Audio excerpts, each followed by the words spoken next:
hermanas de la alabanza, por el tiempo que estuvieron ministrando nuestro corazón a través de los cantos. Gracias también a nuestros hermanos acá en el sonido que estaban partiéndose en cuatro para poner y acomodar una cosa, cada cosa en su lugar y en orden, ¿verdad?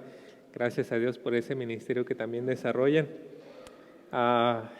Veo un poquito más de sillas vacías, me imagino que están aprovechando el puente, ¿verdad? El puente largo, desde el jueves, viernes, aprovechando el tiempo para salir, para pasar tiempo en familia.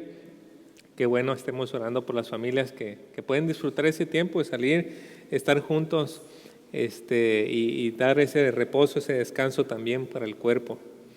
Bueno, hermanos, en esta ocasión quisiera ir directo a nuestro texto para que podamos aprovechar el tiempo, ya que es difícil de explicar, difícil de entender, y vamos a necesitar tratar de conectar las partes y de mirar con atención cada una de ellas.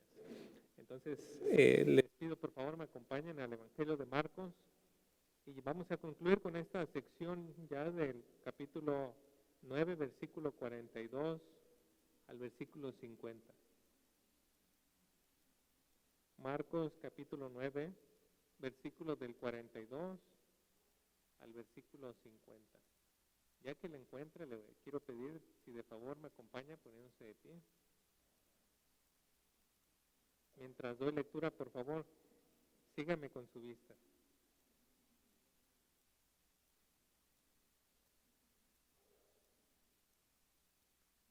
Dice: cualquiera que haga tropezar a uno de estos pequeñitos que creen en mí, mejor le fuera si se le atase una piedra de molino al cuello y se le arrojase en el mar. Si tu mano te fuera ocasión de caer, córtala. Mejor te es entrar en la vida manco que teniendo dos manos ir al infierno, al fuego que no puede ser apagado, donde el gusano de ellos no muere y el fuego nunca se apaga. Y si tu pie te fuera ocasión de caer, córtalo. Mejor te es entrar a la vida cojo que teniendo dos pies ser echado en el infierno, al fuego que no puede ser apagado, donde el gusano de ellos no muere y el fuego nunca se apaga. Y si tu ojo te fuera ocasión de caer, sácalo.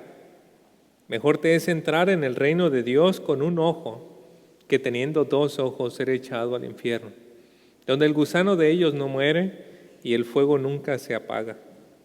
Porque todos serán salados con fuego, y todo sacrificio será salado con sal. Buena es la sal, mas si la sal se hace insípida, ¿con qué la sazonaréis? Tened sal en vosotros mismos, y tened paz los unos con los otros. Entiendo que estas palabras sean duras, hermanos, pero son palabras de Dios. Oremos. Señor Jesucristo, usted no dijo nada solo por decir. Y ahora nos encontramos frente a una palabra fuerte, una advertencia seria.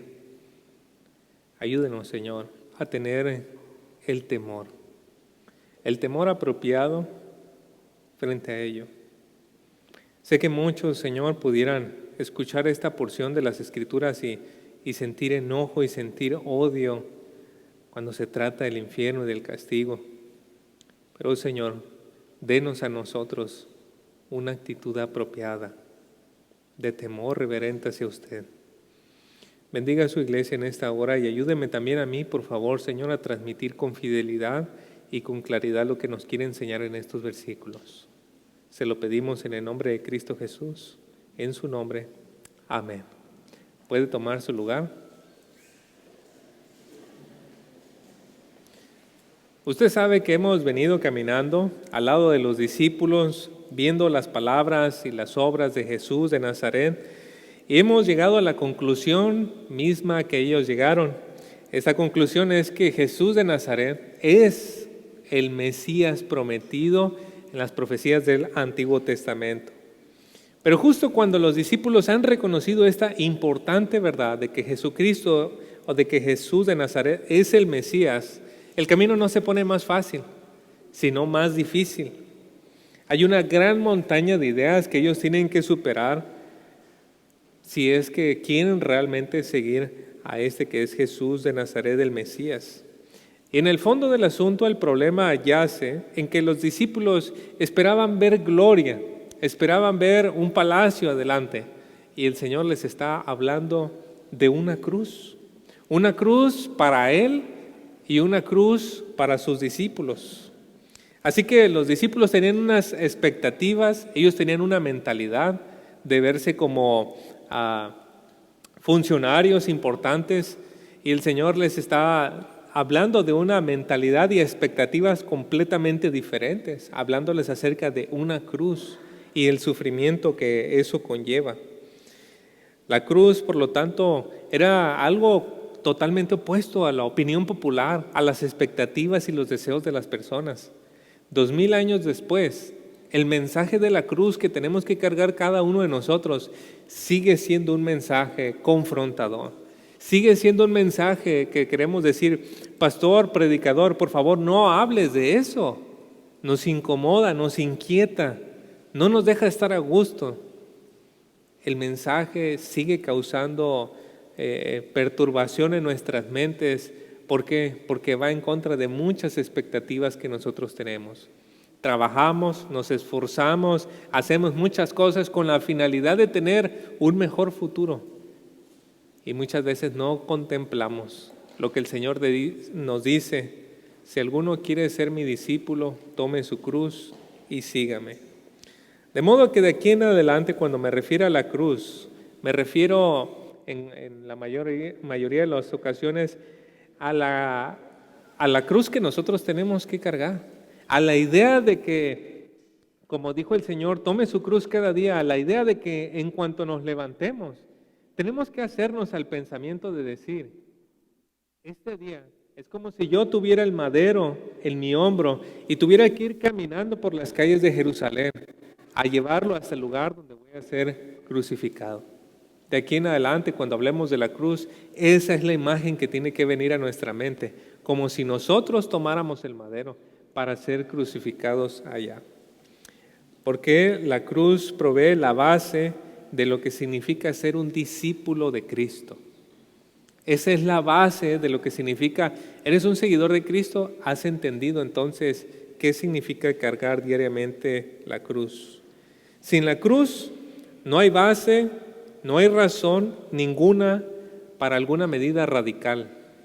Sin la cruz no hay medidas radicales, y si no hay medidas radicales, entonces ser seguidor de Cristo tiene que ver con ser una buena persona. Y si somos buenas personas solamente, no somos en nada diferentes al mundo.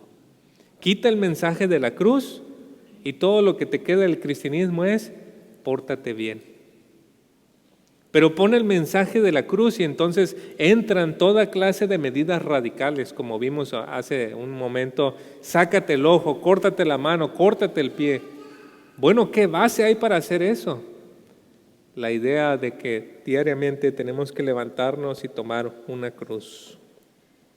El apóstol Pablo lo entendió y por eso escribió en Gálatas 2:20: con Cristo he sido crucificado, y ya no soy yo el que vive, sino que Cristo vive en mí, y la vida que ahora vivo en la carne la vivo por fe en el Hijo de Dios, el cual me amó y se entregó a sí mismo por mí. Pablo vivía diariamente pensando en que él iba a ser crucificado. Y al momento de pensar o tener esta imagen, podía dejar que la vida de Dios fluyera a través de él. Podía dejar que entonces se dejara de hacer su agenda y pudiera llevar a cabo la agenda de Dios. Por eso él podía decir: ahora vivo por fe en el Hijo de Dios. Hoy, hermanos, se pueden hallar muchos libros, muchas predicaciones que nos hablan de los mandatos de Dios, que nos hablan de los principios de Dios, y son buenos libros, son buenos libros. ¿Cuál es el problema con algunos de ellos o con muchos de ellos? Que no nos hablan de una cruz. Y si no nos hablan de una cruz, todos esos mandatos y todos esos principios pierden su fuerza. O muchos libros, por ejemplo, nos dicen, mira, tienes que hacer esto y tienes que estar consciente que Cristo ya se ofreció en la cruz para pagar por tus pecados, y eso es vital para el cristianismo. Si Dios no nos ha rescatado, entonces no hay, o sea, toda nuestra obediencia son trapos de inmundicia. Pero tenemos que entender que también hay una cruz para nosotros que tenemos que cargar. Y solo sobre esa base podemos pensar en las medidas radicales que el Señor exige. Nuestro texto de hoy es imposible de entender sin la cruz. Pastor, ¿por qué me tengo que sacar un ojo? Porque hay una cruz. ¿Por qué tengo que arrancarme una mano? ¿Por qué tengo que cortarme una mano, un pie? Porque hay una cruz. Es imposible de entender sin la cruz todo lo que vamos a ver. Así que la cruz va a ser como una llave que va a abrir este cofre de tesoros en las Escrituras. Todo esto que les he comentado se puede apreciar en el orden, en la distribución que lleva este libro, si pueden, es la diapositiva. De los capítulos 1 al 8:30 vemos el reconocimiento de nuestro Señor como Mesías y nos damos cuenta de que ahí no se habla nada de una cruz. Pero así como hay un Mesías que habla con autoridad, la segunda sección del Evangelio de Marcos nos va a hablar de que este Mesías tiene que dar su vida en rescate. Así que nosotros desde el capítulo 8, versículo 31 hasta el 10:45 vamos a notar una transición, pero a la misma vez una introducción a ese gran tema. Así como nuestro Salvador fue a una cruz para pagar por nuestros pecados, así todo aquel que le quiere seguir tiene un camino de ir hacia la cruz también. Por eso nosotros nos estamos enfocando aquí en esta sección de rojo, que es la transición y la introducción, y estamos hablando de un discípulo reconoce a Jesús como el Mesías y sigue su ejemplo. El ejemplo es que Él va a ir a la cruz y nosotros tenemos que seguirle hasta allá. Así que tenemos del versículo 42 al 50 más lecciones de lo que significa ser un discípulo. La primera la vemos en el 42. Mire, acompáñame con su vista en el 42. Dice, cualquiera que haga tropezar a uno de estos pequeñitos que creen en mí, mejor le fuera si se le atase una piedra de molino al cuello y se le arrojase en el mar. Desde el versículo 42 hasta el versículo 48, los comentaristas, los expertos en la Biblia, muchos de ellos dicen que esta sección son palabras hiperbólicas de nuestro Señor. No parabólicas, hiperbólicas. ¿Y qué se refiere a eso? Como si el Señor estuviera exagerando para llamar la atención. El problema con eso de que dicen que está exagerando es, ¿y en qué momento nos damos cuenta que no está exagerando? Hay un problema con esa declaración de varios expertos y es, bueno, ¿cómo lo debo de entender entonces? ¿Hasta qué punto me debo de cortar la mitad del ojo entonces? ¿O qué debo de hacer? ¿O la mitad del pie o los dedos? ¿O cómo? No, las palabras de nuestro Señor aquí no están siendo exageradas, pero hay otra manera de entenderlas y es entendiéndolas como dichos. Como dichos no significa que lo tengamos que aplicar literalmente, pero tenemos que entender la sabiduría que está detrás de esas declaraciones. Veamos los elementos que contiene esta. Ahí dice en el primer enunciado, cualquiera que haga tropezar a uno de estos pequeñitos que creen en mí. Esa palabra tropezar, esa es la palabra griega escandalizo. ¿A qué le suena parecido? Como escándalo, ¿verdad? Y más o menos va por ahí. Porque esa palabra se traduce pecar, ofender. Y bueno, siempre que escuchamos de un pecado grave nos escandalizamos, ¿no? Bueno, ahí es un buen recurso mnemotécnico para recordar la palabra. Esa palabra significa hacer pecar, ofender o escandalizar. Un escritor que estudió mucho las palabras griegas, William Barclay, dice en su diccionario, el matiz original de la palabra no era tanto tropiezo para hacer caer a alguien como un cebo para seducir y atraer a una persona hacia su destrucción. ¿Qué significa eso? Esa palabra escandalizo la usaban los griegos para referirse a la carnada. Hoy cuando vamos a pescar o si alguien va a pescar, ¿verdad?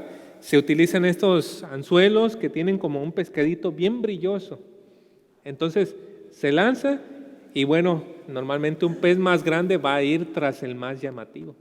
Era más o menos algo así, la carnada, el cebo que se utilizaba para atrapar. Y de ahí viene esa palabra escandalizo. Y ahora que sabemos a qué se refiere con hacer tropezar, hay que preguntarnos, ¿a quiénes? Dice el texto, a uno de estos pequeñitos que creen en mí. ¿Quiénes son esos pequeñitos? ¿Quiénes son? Bueno, ustedes recuerdan a Paquito cuando pasó por acá, ¿verdad?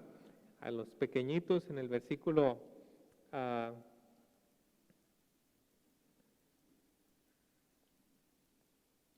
se cambió de voz, con razón. En los versículos 36, por ejemplo, dice que nuestro Señor, ese es en el contexto, dice en el 36, que Él tomó a un niño y lo puso en medio de ellos.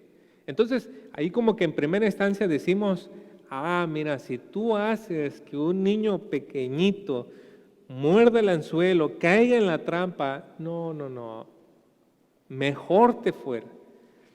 Pero recordemos, hermanos, el Señor usó al niño para representar a hermanos en la fe que son débiles, que son pobres, que son marginados, que son despreciados.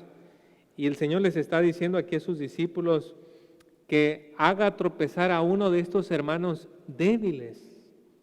Esa es la idea, indefenso o marginado. Y ahora que tenemos el primer enunciado, el segundo dice, mejor le fuera si se atase una piedra de molino al cuello y se le arrojase en el mar. Bueno, por ahí tenemos una imagen de cómo era más o menos una piedra de molino y cómo el animalito, el asno, iba dando vueltas para triturar pues el trigo o lo que se pusiera ahí, se trituraba hasta que fuera quedando pues las pequeñas partes, ¿no? La harina, ya por decirlo así. Esa piedra llegaba a pesar entre 1 tonelada y 1,5 toneladas. ¿Puede usted imaginar entonces amarrando a una persona con una soga al cuello y lanzando esa piedra al fondo del mar? ¿Cómo iba a atraer a esa persona al fondo del mar? Una muerte segura. Pero más que una muerte segura, tenemos que pensar, era una muerte dolorosa, era una muerte deshonrosa. ¿Por qué, hermanos? ¿Cómo nos gustaría morir?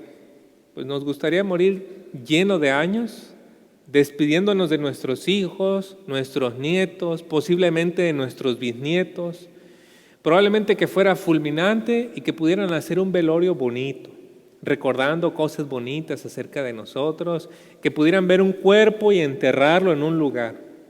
Eso sería lo ideal.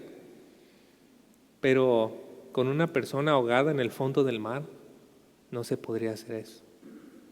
Así que esta muerte describe una muerte deshonrosa, una muerte dolorosa para la persona. Y el Señor le dice a sus discípulos, eso sería mejor. Pero sería mejor que ¿qué? Hay que pensar en las cosas que están implícitas, porque si vemos el contexto nos podemos dar cuenta que sería mejor morir así que ir al infierno, que sufrir el castigo eterno por los pecados. Esto nos hace pensar que Dios toma muy en serio las trampas que se cometen contra otros creyentes, hermanos. Dios no tiene en poco a lo que otras personas llaman los pequeñitos. Piénselo por un momento. ¿Con qué estaba el Señor tratando con sus discípulos? Unos versículos atrás, ellos estaban discutiendo de quién iba a ser el mayor. ¿Quién es el mayor de nosotros? ¿Quién va a estar en el palacio siendo un más alto funcionario? Y normalmente quien piensa así tiene poco interés en la gente más humilde, más pobre, más marginada. ¿Y el Señor con qué los está confrontando? Diciéndoles, cuidadito, Cuidadito de ustedes que descuiden al más pequeño de ellos, de sus hermanos. Era una lección de liderazgo. No solamente te intereses que porque vas a estar arriba y te vas a estar codeando con la gente importante. Mira con cuidado hasta por los más pequeños, porque yo tengo gran interés por ellos. En el mundo, los poderosos se aprovechan de los pequeñitos. En el reino de Cristo, los prominentes se preocupan por ellos. Por eso el apóstol Pablo escribió en esa misma línea en Romanos 16, 17 al 18, y os ruego, hermanos, que vigiléis a los que causan disensiones y tropiezos, ahí está la palabra, contra las enseñanzas que vosotros aprendisteis, y que os apartéis de ellos, porque los tales son esclavos no de Cristo nuestro Señor, sino de sus propios apetitos. Y por medio de palabras suaves y lisonjeras engañan los corazones de los ingenuos. Hermanos, en estos tiempos estamos viendo a cada vez más personas egresadas de seminario, más personas egresadas de instituciones teológicas que entran a una iglesia y entonces ellos se ponen a decir, la Biblia no es la palabra de Dios, tiene muchas cosas que esto y que lo otro. Y debido a que tienen un título, egresados de cierta institución, y dicen, no, a ti te hace falta leer un poquito más a teólogos más profundos, teólogos liberales que hablan así, y esto y el otro. Esas personas empiezan a causar confusión. Esas personas empiezan a causar división. Oye, sí es cierto, mira, es que sí, no aparece eso en el original, así. Y empiezan a dividir iglesias y Pablo le dice, cuídense de ellos. En el día de hoy estamos viendo más y más, porque se están abriendo, gracias a Dios, más seminarios, pero con ello, más personas con credenciales para decir y para dividir las iglesias. Y dice el Señor, cuídate de esos pequeñitos. Para ti se te hace muy fácil decir algo, pero estás haciendo que los pequeñitos, aquellos que quizá no tienen la misma preparación que tú, se estén desviando, estén dudando, estén desconfiando de la palabra de Dios. Y para ellos es que dice, ay de ustedes, mejor les fuera lanzarse al fondo del mar con esa piedra de molino.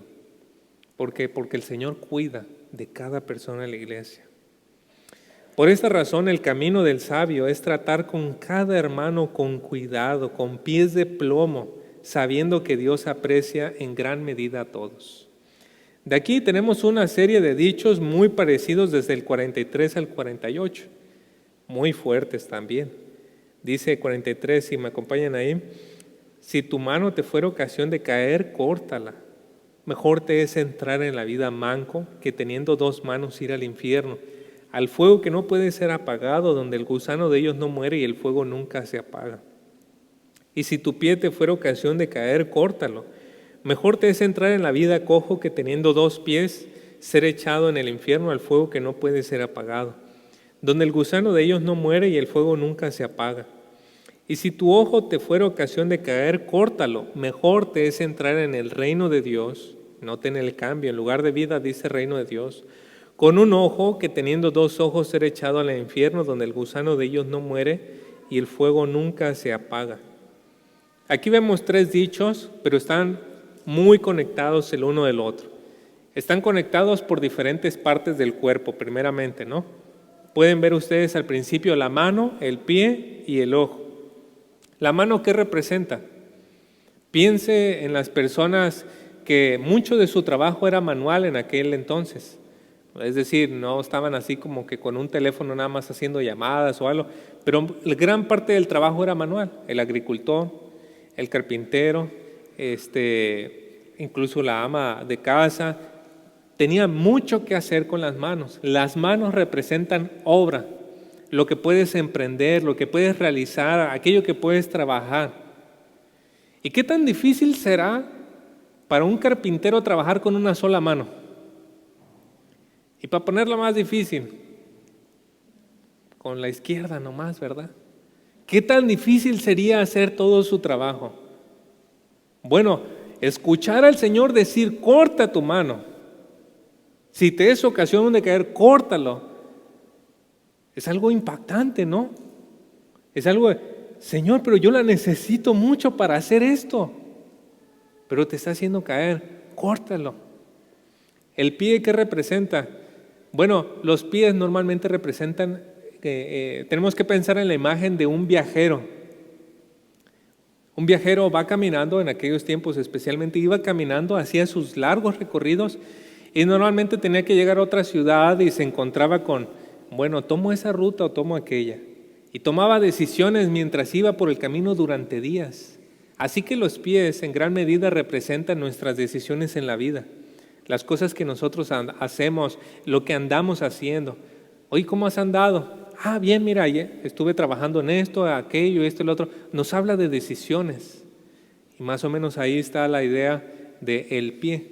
Y el ojo, bueno, el Señor dice que el ojo es la lámpara del cuerpo.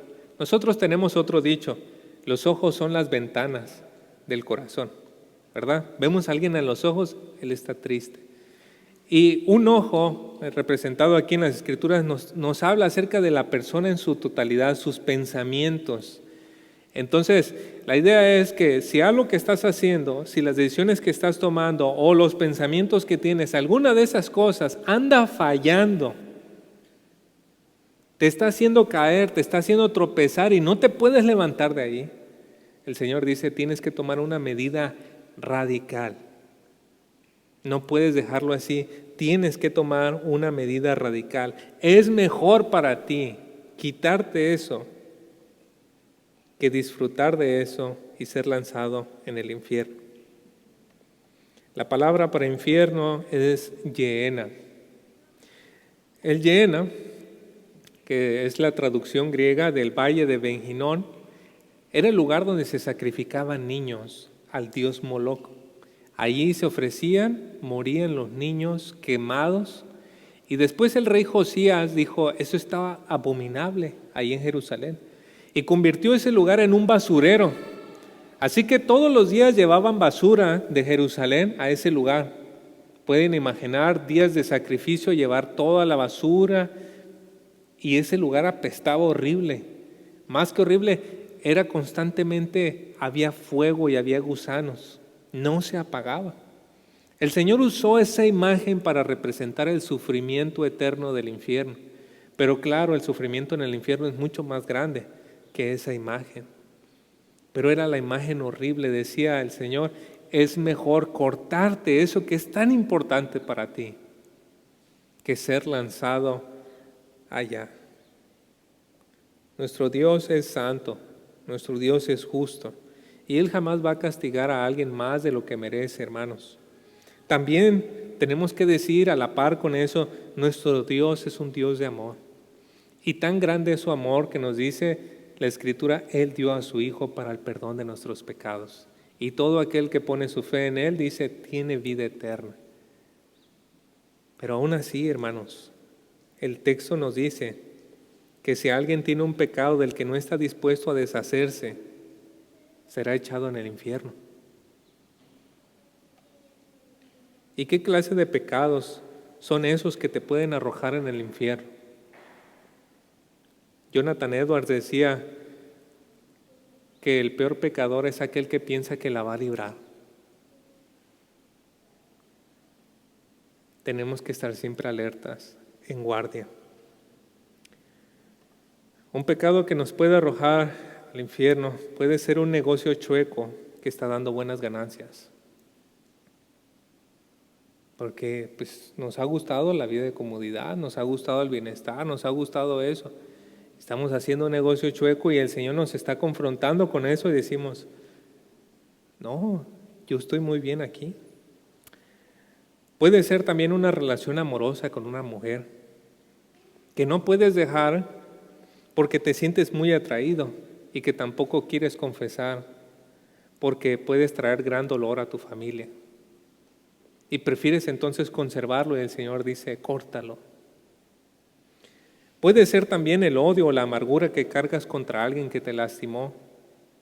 No lo quieres perdonar y quieres castigar a esa persona en tu corazón, aunque no le puedas hacer nada, aunque esté a kilómetros de distancia. Pero en tu corazón cargas ese odio. Déjeme digo, le digo, ese odio, esa amargura puede llevarte al infierno. Pueden ser las bebidas alcohólicas, pueden ser muchas cosas que cuando el Señor te confronta y dices no, y endureces tu corazón hacia ese asunto, hay que tener cuidado. Puede ser uno de esos pecados por los cuales el Señor diga, córtalo, no lo hacemos. Bueno, ¿quieres seguir disfrutando? Lo vas a disfrutar aquí en tu vida, pero lo que sigue vas a rendir cuentas por ello. El Señor es muy misericordioso, hermanos, pero ser discípulo de Él nos confronta con estas cosas. Así que el Señor confrontaba a sus discípulos con estas palabras, a vigilar por su vida. Ellos ya se veían en el palacio, ¿no? ¿Quién va a ser el mayor? Espérate, ¿estás seguro que vas a entrar? Esa es la idea. ¿Estás ya muy seguro que vas a estar ahí en el palacio? Te estás preguntando quién es el mayor, pero no te has asegurado si tú vas a entrar. Esa es la idea, hermanos. Tenemos que estar en esa vigilancia constante de nuestra vida. Luego el Señor dice, las partes que son más difíciles de interpretar son el versículo 49 y 50, y quiero decirles, hermanos, que si ustedes encuentran quién lo puede explicar, por favor díganme, porque no he encontrado nadie que enseñe con mucha precisión decir, esta es la opinión definitiva. Está muy difícil de interpretar el versículo. El 49, por ejemplo, porque todos serán salados con fuego y todo sacrificio será salado con sal. Bueno, la segunda parte de esta dicho, y todo sacrificio será salado con sal, los expertos dicen que la agregó un escriba, porque el escriba no entendía lo que decía la primera sección y él dijo, bueno, lo puso a un lado de su copia que tenía del Nuevo Testamento y las personas que copiaron después lo agregaron para dar a entender o dar significado a la primera parte, que es todos serán salados con fuego. Si el escriba tenía razón, entonces él se estaba basando en Levítico 2:13 que dice, además toda ofrenda de cereal tuya sazonaréis con sal, para que la sal del pacto de tu Dios no falte de tu ofrenda de cereal, con todas tus ofrendas ofrecerás sal. Aquí no puedo decir con seguridad qué significa, pero me parece que el Señor está hablando, que el Señor le está diciendo a sus discípulos, ustedes se deben de considerar como un sacrificio, como dijo el apóstol Pablo en Romanos 12:1, que debemos de ofrecer nuestros cuerpos en sacrificio vivo, santo y agradable a Dios, aceptable a Dios, que es nuestro culto racional. La única manera de que te puedas sacar un ojo, cortar una mano, cortar un pie, es si tú mismo te ves como alguien que se ofrece en sacrificio de adoración a Dios. Luego el Señor les dice en el versículo 50, la sal es buena, pero si la sal se vuelve insípida, ¿con qué la sazonaréis? Otro dicho difícil de entender. ¿A qué se refiere con esto? ¿Cómo la sal se puede volver insípida, hermanos? Yo pensaría tal vez con algo así, ¿verdad? Pero encontré este dato interesante, a ver si ayuda un poquito. La sal que traían del Mar Muerto no solamente era sal, pero tenía otros minerales. Entonces, al momento que la sal esa entraba en calor, muchas veces te podías traer un buen trozo o algo así y resulta que al final no era sal, eran otros minerales que venían en ese paquete, ¿no? Entonces, en ese sentido, la sal perdía su sabor, se volvía insípido. Pero la sal que usted compra en la tienda y todo eso nunca se vuelve insípida, es sal pura. Pero en este caso sí. Y me parece que el Señor está hablando de la esencia. Si se pierde la esencia, entonces ¿cómo se vuelve a poner la esencia? Es imposible. Y me parece a mí que el Señor está hablando aquí de la cruz. Si pierdes la idea de la cruz, entonces pierdes todo. Pierdes la esencia de lo que significa sacarte un ojo, cortarte la mano, cortarte el pie, o tomar todas las medidas radicales que Él exige. Nuevamente les digo, es un versículo muy difícil de interpretar. Y luego dice al final, tened sal en vosotros mismos y tened paz los unos con los otros. Y usted me dice, pastor, esto ya lo obedecí, perfecto. Tengo sal en mi casa. Bueno, no es tan así. La sal era usada para, o representaba también armonía. Llegabas a una casa y bueno, echabas sal y la comida sabe más rica, ¿no? Y era para compartir, como tener compañerismo. Pero aquí me parece que la idea es que el Señor les está diciendo que hay que seguir a Cristo, hay que tener en mente la cruz y de esa manera, de una manera abnegada, poder buscar la paz con otras personas. Acuérdense cómo comenzó todo este problema. El problema comenzó en el versículo 34. Hablando de los discípulos nos dice en 9:34, mas ellos callaron porque en el camino habían disputado entre sí quién había de ser el mayor. Ellos estaban peleando los discípulos porque yo voy a ser el mayor y yo. Y el Señor termina toda esa cuestión diciéndoles, ustedes se tienen que negar como si fueran a esa cruz y de esa manera ofrecerse en servicio humilde, tomando a todos en cuenta, amándoles, sirviendo, no pensando en el mayor o el menor, y tener paz. Y así es como el Señor termina este mensaje. Quiero aterrizar todo lo que he dicho hasta ahorita, hermanos, con una historia que ya les conté una vez. Una ocasión tuve la oportunidad de hablar con un hermano muy sabio en la palabra. Y le dije, hermano,